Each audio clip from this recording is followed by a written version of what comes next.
अस्सलाम वालेकुम दोस्तों, आबिद हुसैन आपकी खिदमत में हाज़िर है किंगमन ग्रुप की तरफ से।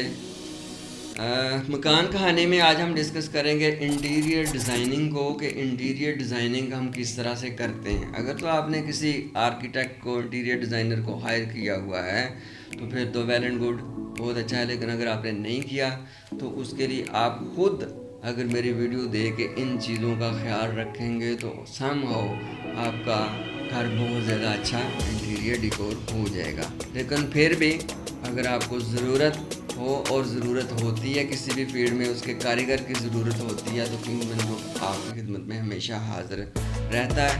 आप हमसे कांटेक्ट करें और हम आपको बेहतरीन सर्विसेज देंगे। लेकिन आपके नॉलेज के लिए कि अगर आपने किसी को काम दिया भी हुआ है तो उसमें भी आप किस तरह से देख सकते हैं कि हमारा काम अच्छा हो रहा है। ये ना हो कि एट दी एंड आपको कुछ नॉलेज ही ना हो, एट दी एंड जो चीज़ निकले वो आपको पसंद ना करे। तो कौन कौन सी चीज़ों को साथ साथ हम फोकस कर सकते हैं, देखते रह सकते हैं और मशवरा दे सकते हैं कि इस तरह से काम करेंगे अच्छा काम हमें नज़र आएगा।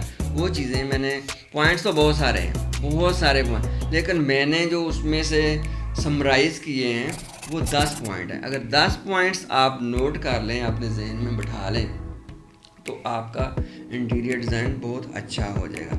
उसमें सबसे पहले ये है कि डिफ़ाइन योर स्टाइल। आप डेफिनेटली, ये एक आगाज़ का नुक्ता है, यानी इसके बगैर तो घर शुरू ही नहीं हो सकता। आप भी इसको जानते होंगे कि आपने जो घर डिज़ाइन करवाना है उसका स्टाइल क्या होगा। स्पेनिश होगा, मॉडर्न होगा, मिनिमलिस्ट होगा, ट्रेडिशनल होगा, जो भी होगा वो आपने सेट कर लिया अपना माइंड कि आपने, मान लो आपने मॉडर्न घर बनाना है। हम मॉडर्न घर या स्पेनिश घर, ये एक सिर्फ डिसीजन है। उसके बाद अगली चीज़ें जो हैं वो उसके अंदर आपने इनकॉर्पोरेट करनी है ताकि इंटीरियर बहुत अच्छा हो जाए।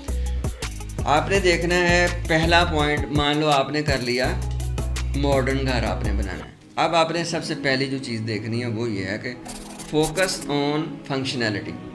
बेशक इंटीरियर डिज़ाइन खूबसूरत तरीन होना चाहिए, but it should be practical.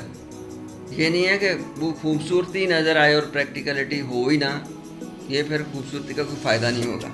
Traffic flow का आपने बिल्कुल ख्याल रखना है। नेगेटिव स्पेसेस होती हैं और पॉजिटिव स्पेसेस होती हैं, उनको डिज़ाइन करते वक्त आपने इस चीज़ का ख्याल रखना है कि आपका जो यूज़ है वो प्रैक्टिकल हो, वो कन्वीनियंट हो, उसमें आपको मसाइल ना हो। थोड़ा सा मैं आपको एलेबोरेट कर देता हूँ कि नेगेटिव प्लेसेस और पॉजिटिव प्लेसेस। पॉजिटिव प्लेसेस वो होती हैं जहाँ पे आपने चीज़ें रखी हुई हैं, यानी इंटीरियर मटेरियल आपका पड़ा हुआ है, यानी बेड पड़ा हुआ है, फर्नीचर पड़ा हुआ है, चेयर पड़ी हुई है, कंसोल पड़ा हुआ है, मीडिया वॉल है।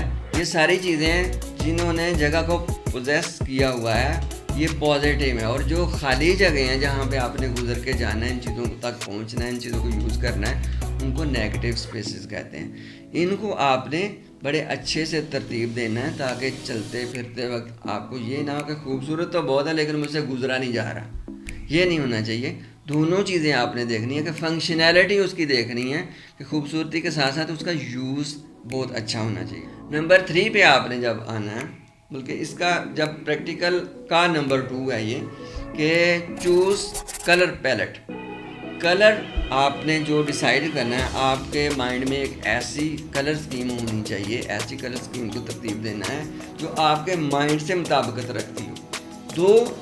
एक या दो कलर को पकड़ लें जो आपको अच्छे लगते हैं, आपकी पर्सनैलिटी के मुताबिक अच्छे हैं, फिर उन्हीं के शेड्स इस्तेमाल करें, उन्हीं के टोन्स इस्तेमाल करें, यानी उसको कम ज़्यादा करके 2 कलर्स के अंदर आप पूरा घर बनाएं। ज़्यादा कलर बनाएंगे तो आपका माइंड डिस्टर्ब होगा और आपको खिचड़ी पक जाएगी, पता नहीं चलेगा कि ये क्या हो गया। थोड़े कलर्स में आपने घर को बनाना है और उसके शेड्स इस्तेमाल करने। नंबर 4 पे बहुत अहम है, utilize natural light. Natural light को आपने यूटिलाइज करना है वो इस तरह से कि इंटीरियर मटेरियल को प्लेस करते हुए आपने विंडोज़ को ब्लॉक नहीं करना, क्योंकि जो नेचुरल लाइट है ना वो वेलकमिंग एटमॉस्फेयर पैदा करती है और इसके अलावा आपके एक्सपेंस कम करती है। जो फॉर लाइफ आपके इलेक्ट्रिकल एक्सपेंस होते हैं वो आपको बचते हैं नेचुरल लाइट से। इसके अलावा आपकी चीज़ें ख़राब नहीं होती नेचुरल लाइट से। जब नेचुरल लाइट होगी तो हवा की सर्कुलेशन भी होगी, तो फिर आपके अंदर वो घर के अंदर सफोकेशन नहीं होगी, आपको लगेगा नहीं कि हाँ बस है, आपको फ्रेश लगेगा क्योंकि नेचुरल लाइट आपके घर के अंदर पूरी तरह से पड़ रही होगी। इसके साथ फिर इनकॉर्पोरेट करनी है अप्रोप्रिएट लाइट। नेचुरल लाइट के साथ ज़ाहिर है रात को हमें ज़रूरत है लाइट की, या दिन के वक्त भी अगर आप चीज़ों को मज़ीद नुमाया करना चाहते हैं तो एक लाइट आपने यूज़ करनी है। उसके अंदर सीलिंग लाइट्स है, एम्बियंट लाइट है, स्पॉट लाइट्स हैं, फोकस लाइट्स हैं, शैंडलियर हैं और फैंसी लाइट्स हैं। इनको आपने बड़ी तरतीब से यूज़ करना है और इनके साथ यूज़ करें इनके डिमर्स के ज़रूरत के वक्त आपकी लाइट्स कम ज़्यादा कर सकें। सम हो एक तरफ आप समझते हैं कि आपने एक लाइट जलानी है, लेकिन एक कॉर्नर तो बहुत रोशन हो गया, दूसरा डार्क है। आप चाहते हैं कि सारी लाइट्स को ऐसा मैं अच्छा सा माहौल बना दूं जो जहन को सुकून दे, तो सारी लाइट्स चला के भी आप उसकी डिमर से उसकी लाइट्स कम करके एक बहुत ही ज़बरदस्त माहौल बना सकते हैं। तो डिमर लाजमी इस्तेमाल करें साथ। इसके बाद है जी play with texture and patterns. ये बहुत अहम है। अगर आप ये चाहते हैं कि चीज़ों को डिटेल में देखें, चीज़ों की डेप्थ नज़र आए, तो आप सॉफ्ट चीज़ों के साथ साथ रफ़ मटेरियल इस्तेमाल करें। जैसे आप फैब्रिक यूज़ कर रहे हैं तो सॉफ्ट फैब्रिक के साथ साथ रफ़ फैब्रिक करेंगे तो आपको डिटेल नज़र आएगी।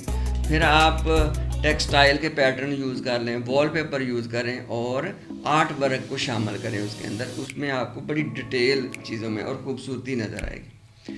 अगला पॉइंट मेरे पास है जी ऑप्टिमाइज स्टोरेज सॉल्यूशन। इसको आपने देखना है कि जो बेतरतीबी है ना वो अच्छी सी अच्छी जो इंटीरियर डिज़ाइनिंग है उसका भी तासर ज़ायल कर देती है। वो अच्छी इसलिए नहीं लगती कि चीज़ें बिखरी पड़ी हैं या ज़्यादा पड़ी हैं। तो आपने बिल्ट इन शेल्फ्स यूज़ करनी है, अलमारियाँ बिल्ट इन होनी चाहिए। आपका जो फर्नीचर है वो मल्टी फंक्शनल होना चाहिए, जाके वक्त ज़रूरत आप उसको खोल दें और जब ज़रूरत नहीं है तो उसको कम्पैक्ट कर दें ताकि आपकी नेगेटिव स्पेसेस ज़्यादा से ज़्यादा हों।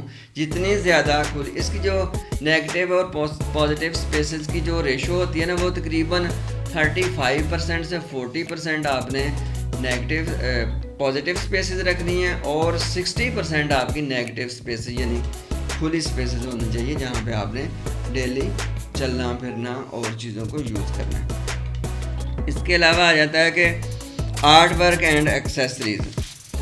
आर्ट वर्क और डिकोर के ज़रिए आपकी जो आराइशी अशिया है ना उनको मुनज़्ज़म करें और आपस में मरबूत करें। इससे एक अच्छा माहौल पैदा होता है। ऐसे नहीं होता कि चीज़ें बिखरी पड़ी हैं। हर चीज़ का ना आपस में एक ताल्लुक़ पैदा करें। पूरा घर एक कम्बिनेशन लगना चाहिए, ऐसे जो चीज़ जहाँ पे पड़ी हो लगे कि परफेक्ट पड़ी हुई है।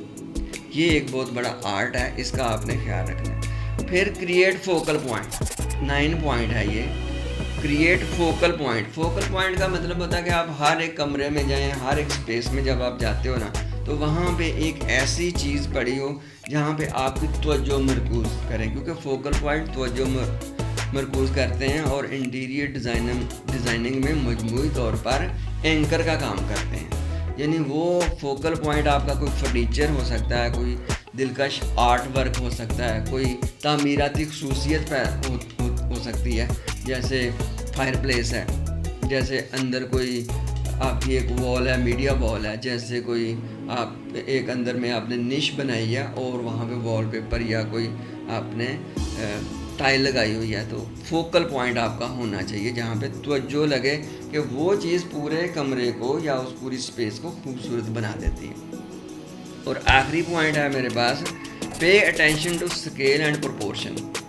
आपने देखना ये है कि इस बात को यकीनी बनाएं कि आपका फर्नीचर और आराइशी जो सामान है उसके जो साइजेज़ हैं वो आपके कमरे के तूलो अर्ज़ के बराबर हैं, उसके मुताबिक हैं। उसके मुताबिक चीज़ें रखेंगे तो उनके अंदर एक बड़ा खुशगवार माहौल पैदा होगा, चीज़ों का आपस में रबत पैदा होगा और लगेगा कि एक सीक्वेंस में चीज़ें पड़ी हुई हैं। छोटे से कमरे में बड़ा बेड रख देंगे, बड़े से कमरे में छोटा बेड रख देंगे, या जहाँ पे ज़्यादा स्पेस है वहाँ आप छोटा सोफ़ा सेट लगा दो, जहाँ पे छोटी स्पेस है वहाँ पे बड़ा लगा दो, गुजरने के लिए जगह है ना। ये स्केल्स प्रोपोर्शनल वाइज ये बहुत ज़रूरी चीज़ें हैं कि आपके जो साइजेज़ हैं ना आपकी आराइशी अशिया के, उनके साइजेज़ आपके कमरे के मुताबिक, आपकी स्पेस के मुताबिक होने चाहिए। ये 10 पॉइंट आपने याद रखने हैं और इन्हीं को लेके आप खुद भी अच्छी एक इंटीरियर डिज़ाइनिंग कर सकते हैं। इंशाल्लाह नेक्स्ट वीडियो में फिर हाज़िर होऊंगा। तब तक के लिए आप अपना ख्याल रखें और अल्लाह हाफ़िज़।